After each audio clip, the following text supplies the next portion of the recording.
자, 오케이. 이번 시간에는 캐나다 대학의 유망 전공, 캐나다 대학을 가고 싶다는 분들은 캐나다에 애들만을 넣겠다. 뭐 이런 생각은 안 가지고 계시죠, 보통. 여기서 유망 전공, 컴사나 의대, 법대, 경영대, 뭐 이런 쪽으로 이제 진학을 시키고 싶은데, 어떻게 해야 될지 또 뭘 좀 알고 있어야 되는지 그것부터 하나하나씩 설명을 드리도록 하겠습니다. 먼저 아까 조금 전에 얘기했던 것과 더불어 의대 얘기를 지금부터 해보겠습니다. 아, 자, 아까 보셨던 의대를 보면은 의대까지는 10년이 걸린다. 다시 한번 복습해 보죠. 일단 의대는 바로 지원할 수가 없으니까 몇몇 6년 직접 들어가는 소수의 그런 프로그램을 제외하고는 4년 대학을 졸업하고 난 다음에 메디컬 스쿨에 4년을 하고 난 후에 그 다음에 2년간의 수련이 그러면 가정의가 되는데 10년 걸립니다. 그죠? 그 다음에 전문의가 걸리는 데는 뭐 그 과에 따라서 달라요. 그래서 13에서 15년까지도 걸린다. 그래서 예를 들어서 뭐 제일 오래 걸린다는 뉴럴로지스트 같은 신경외과 의사 뭐 이런 거 신경외과 의사가 되기 위해서는 애가 18살 이제 18살 대학을 가죠. 그러면은 한 33 돼야 이제 뉴럴로지스트의 이제 전문의가 돼서 그런 뭐 우리가 소위 말하는 야, 그 아빠는 3일 나간대. 나가서 뇌 수술 한 5번 하고 일주일에 5번 정도만 하고 그냥 들어온대. 근데 연봉이 막 연봉이 50만 불, 60만 불이래. 뭐, 네. 그런 사람이 될 때까지 걸리는 시간은 한 15년이고 의사가 되는 사람 중에도 그런 사람은 굉장히 소수겠죠, 또. 네. 그 과마다 인기과들이 또 있을 테니까요. 네, 성형외과 의사가 되는데도 15년 걸린다고 보시면 되겠습니다. 네. 그래서 한번 다시 얘기를 해보죠. 영주권 시민권자는 제가 뭐라 그랬죠? 영주권 시민권자는 대학을 갈 때 1학년부터 4학년까지가 1년에 7에서 8천 불 정도 수업료가 들고 그 다음에 우리가 지금 고등학생이라도 걔들이 먹고 자고에 쓰는 돈은 한 2만 불 정도 들어간다 보지 않겠습니까? 그죠? 걔한테 뭐 예를 들어서 4명 식구가 한 10만 불 버는 집안이다. 그러면은 그거 10만 불인데 뭐 한 2만 불 저축한다. 그러면 8만 불로 이제 먹고 사는 거잖아요. 근데 이제 8만 불 먹고 사는 것 중에 걔가 애한테 사실 돈이 어른보다 애한테 돈이 더 많이 들잖아요. 그죠? 그래서 걔가 거의 한 2천 불씩 2,500불씩 거의 쓴다고 보면 그걸 쌓이면 한 1년에 2만 5천 불 정도 애한테 쓰는 거는 당연한 거잖아요. 그건 먹고 자고 하는 돈인데. 그런데 이제 거기다가 수업료가 한 8천 불 정도 되니까 그 돈은 이제 대학 다닐 때만 드는 돈이 대학 다닐 때 드는 돈이 수업료만 한 2,800불, 3만 불, 네, 2만 8천 불, 3만 불 정도 되고요. 이제 의과대를 들어가게 되면 의과대는 메디컬 스쿨이에요. 메디컬 스쿨은 1년에 18,000에서 2만 5천 불 정도의 수업료가 들어가고 여기다가 한 2만 불, 2만 5천 불 먹고 자고 하는 돈 생각하면 되겠죠. 그러니까 영주권 시민권자라도 애를 갖다가 대학 의대에 보내게 되면은 한 5만 불 정도는 1년에 쓸 준비가 돼 있어야 된다. 아빠가 다 대주면 그렇지만 애가 이제 먹고 자고 이 돈을 내야 되면 돈이 없잖아요. 그래서 캐나다 어, 캐나다 보통 이 금융권에서는 의대 메디컬 스쿨 합격증만 딱 보여주면 거의 한 35만 불까지 바로 대출이 나와서 아주 금리가 적게 이렇게 대출을 해줘서 그 의사가 나중에 자기들 은행의 고객이 될 수 있도록 해줍니다. 반면에 이제 유학생은 한 4배 정도 비싸게 돼요. 네. 그래서 대학에 4년 졸업하고 유학생이 만약에 여기서 캐나다에서 의대를 가게 되면 학비만 학비만 92,000불.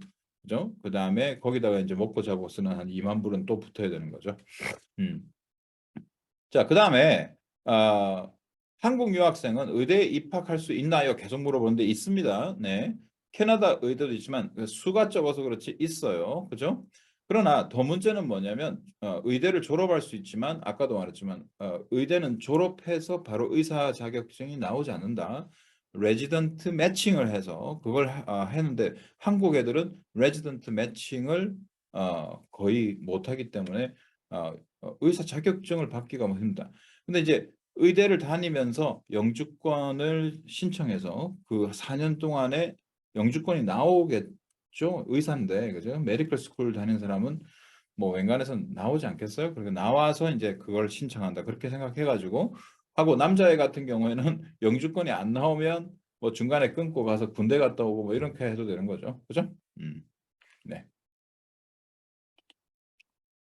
자, 뭐 거의 다 이제 얘기를 했고 요거를 한번 보겠습니다. 자, 대부분의 학교에서 대학을 지금 고등학교 졸업하고 대학교 들어갈 때는 의대를 가는 것이 아니기 때문에 아까도 말했지만 그 6년 과정을 제외하고 자, 대학교 들어가서 그러면 이제 메디컬 스쿨에 4년 후에 의전원이죠. 거기를 가려면 자, 대학교의 GPA를 유지해야 된다.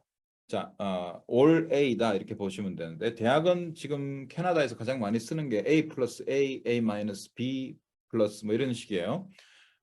그걸 쓰는데 막 모든 과목에서 A 플러스를 받는 사람은 좀 힘들지 않겠어요? 근데 제일 중요한 거는 이 GPA 유지를 할 때 전략은 B를 받지 않는 거다. 그러니까 지금 고등학교 때부터 시작해가지고 가장 이 GPA 관리에서 가장 중요한 것은 높은 A를 받는 것이 중요한 게 아니라 B가 안 나오도록 해야 되는 게 중요한 거다. 그렇죠? 그게 지금 GPA 관리라는 겁니다. 많은 분들이 막 지금 현재 94점 정도가 나왔는데 막 100점을 받기 위해서 노력한다? 그렇지 않아도 되고 다른 과목들이 못하는 과목이 B로 떨어지지 않도록 해야 되고 자, 뭐 대체로 이제 대학에 들어가면은 카운셀러를 만나요. 그래서 카운셀러를 만나서 저는 의대 진학에 관심이 있습니다. 이러면 이제 카운셀러가 그러면 수강 신청할 때 이런 과목들 영어, 생물, 화학, 물리 뭐 이렇게 이런 것들이 이제 필수로 이걸 선택하라라고 할 거예요. 이 과목들을 다 듣고 이제 하면 좋겠죠. 그죠? 음.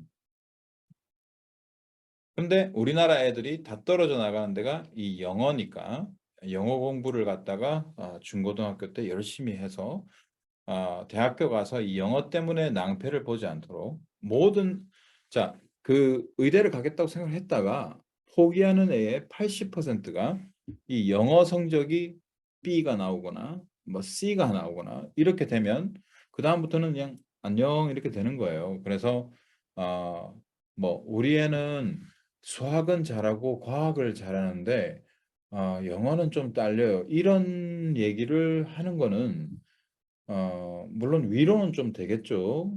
위로는 되겠지만 지금 자기가 먼저 문제를 발견하신 거니까 그 부분에 대해서 빨리 손을 써야 사고가 안 터지지 나중에 손을 쓰지 않으면 안 됩니다. 그렇기 때문에 제가 늘 말하지만 8학년 때 토플 8, 9학년 때 토플 100 정도의 실력은 갖춰놔야 된다. 제가 한국에서 초등학생들도 이 요즘에 줌으로 저를 초대해서 수업을 듣는 애들이 있습니다. 근데 초등학교 5학년, 6학년인데 제가 토플 문제 이런 걸 갖다가 같이 하거든요. 근데 하는데 절대로 어려서 못한다 이런 거는 아닌 것 같아요. 애들이 주면 주는 대로 그냥 단계별로 이렇게 올라가니까 영어 공부는 정말 7, 8, 9 이때 영어 공부에 완전 파운데이션을 잡아놔야 되고 그러니까 그 와중에 책을 많이 읽어야 된다. 책을 많이 읽어야 되는데 책을 읽는 것이 영어 공부다? 아니에요. 절대로. 착각하면 절대 안 돼요. 책을 읽는 것은 사람의 지평을 넓히는 거예요. 그래서 나중에 그 지평을 넓힌 게 의사 되는 데 다 도움이 돼요. 그러나 영어 공부라는 거는 진짜 영어 공부를 해야 되는 거예요. 단어를 외우고 문장을 파악하고 문장을 쓸 수 있게 만들고 이런 영어 공부를 해야 되는 거죠. 그래서 제가 지금까지 만난 어 주변에 있는 많은 분들이 뭐 의대가 생각했는데 그게 쉽지가 않더라. 들어보면 대체로 영어 때문에 그런 일. 뭐 생물이나 화학 이런 데서는 큰 문제가 안 생기는데 꼭 영어가 그렇게 문제가 되고, 또 하나는 이 이과 쪽에 좀 잘하는 애들 중에서 이 영어 하나만 들은 게 아니라 사회계열 필수 보이죠? 사회계열 필수 여기를 또 하나를 점수를 받아야 되기 때문에 필수거든요, 이게 전부 다. 그런데 이쪽만 가면 뭐라고 하는지 뭐 역사, 정치 뭐 재미가 없다. 안 해요. 나중을 위해서라도 중고등학교 때 어느 정도의 사회 공부, 역사 공부, 그다음에 신문 정도를 읽을 수 있는 상식, 이 정도는 모든 걸 위해서 필요합니다. 자, 그다음 GPA 관리를 하고 난 다음에 병원 봉사 클럽 활동. 자, 병원 봉사는 자, 거기 학교에서 이런 거 봉사가 나왔을 때 그때 탁 캐치해 가지고 가서 봉사하면 되겠죠. 그다음에 클럽 활동도 좀 리더십을 발휘할 수 있는 그런 거. 그다음에 틈만 날 때마다 리서치가 나오거든요. 그래서 이 서머 때 절대 놀면 안 되고 이런 리서치 같은 거 하고 이렇게 해서 지원서 작성, 교수들하고 그러면서 친해지는 거죠. 추천서가 3개가 필수입니다. 그다음에 인터뷰를 거쳐서 해야 되고, 아까 말씀드린 MCAT이라는 시험이다. 그러니까 SAT 같은 이런 시험은 나중에 인생에서 애가 올라가면서 계속 봐야 돼요. 그러니까 SAT를 할까요? 말까요? 이런 질문은 굉장히 좀 이상한 질문 같아요. 제가 보기에는. 애가 어차피 나중에 계속 봐야 될 시험인데 고등학교 때 훈련을 시켜놓는 것이 좋습니다. 특별히 MCAT은 시험을 한 방에 잘 봐야 돼요. 2번, 3번, 여러 번 보면 불리하기 때문에. 그죠? 됐죠? 자, 이때 이제 대학교 학부 졸업을 할 때는 캐나다 레지던스의 경우는 8,000불 정도가 수업료로 든다. 그죠? 인터내셔널의 경우는 이제 4만 불이 든다. 이렇게 되는 거죠. 자, 그다음에 이제 메디컬 스쿨에 합격이 됐습니다. 그래서 3, 4년 공부하는 건 메디컬 스쿨에서 뭘 가르치고 뭐 하는 거는 저는 잘 모르겠어요. 그냥 전문적인 걸 의사를 만들겠죠. 그죠? 이때 비용은 이렇게 든다. 아까 말씀을 드렸고요. 그죠? 거기 끝나고 나면 레지던스 매칭을 하게 되는데 그때부터는 이제 인컴이 생기기 때문에 그렇게 된다. 자, 다음 얘기로 넘어가죠. 의사는 그래서 아까 제가 말씀드렸는데 잠깐만. 의사는 그러니까 캐나다 사람으로서는 옵션이 뭐 캐나다가 원체 이렇게 비용이 적게 들다 보니까 어, 적게 드는 뭐 말이 좀 이상한데요. 안 하는 사람보다 많이 들죠. 그러나 다른 나라에 비해서는 적게 든다 이런 얘기입니다. 어, 그렇기 때문에 뭐 조금 여유가 형편이 있는데 조금 편하게 의대를 가는 방법을 선택하시는 분들은 아까 말씀드렸던 그런 세인 앤드루스의 세인 앤드루스 스코티시 뭐 알버타 이런 협력 프로그램 이런 걸 좀 찾아보시고 뭐 다른 유럽에서 의사가 되는 방법. 그다음에 어, 크레이비언 여기 섬들이 있어요. 이 섬들의 의대들이 좋은 것들이 뭐 좋은지는 잘 모르겠습니다만 그래도 양질의 의사를 상당히 많이 배출하는 미국 의사를 상당히 많이 배출하는 그런 좋은 학교들이 있습니다.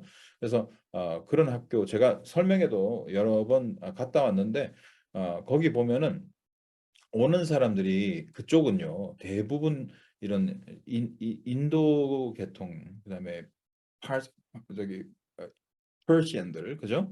이란 사람들 이런 사람들이 많아요. 우리나라 사람은 거기 근처도 잘 안 와요.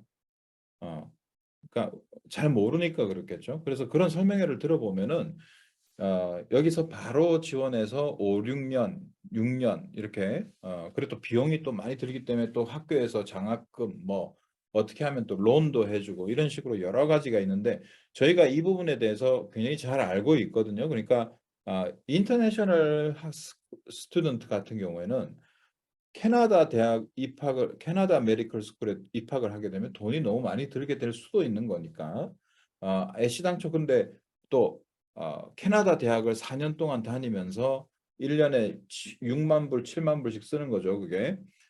그래서 뭐 30만 불 정도 쓰는 거잖아요, 4년 동안에. 그걸 쓰면서도 얘가 의대에 갈지 못 갈지 막 이렇게 초조하고 이런 걸 하기 싫다. 그런 사람들은 뭐 똑같은 돈 정도면 그다음에 다른 데서 옵션을 알아보는 것도 상당히 맞는, 꼭 캐나다의 의대를 가야 되는 건 아니잖아요. 그죠? 캐나다에서 의료 활동을 할 것도 아닌데. 그리고 미국에서도 인터내셔널, 요즘에 의사가 많이 부족하기 때문에 미국 국적을 가진 사람들이 의대를 이렇게 다 하고 의사 자격증이 나오고 레지던스 매칭하고 이 정도 되면요. 영주권 그냥 퉁퉁퉁 나옵니다. 그러니까 너무 그런 부분에서 너무 걱정하지 말고 그냥 애를 공부를 시키는 게 중요한 것 같아요. 네. 자, 이제 의사 얘기는 그만하고요.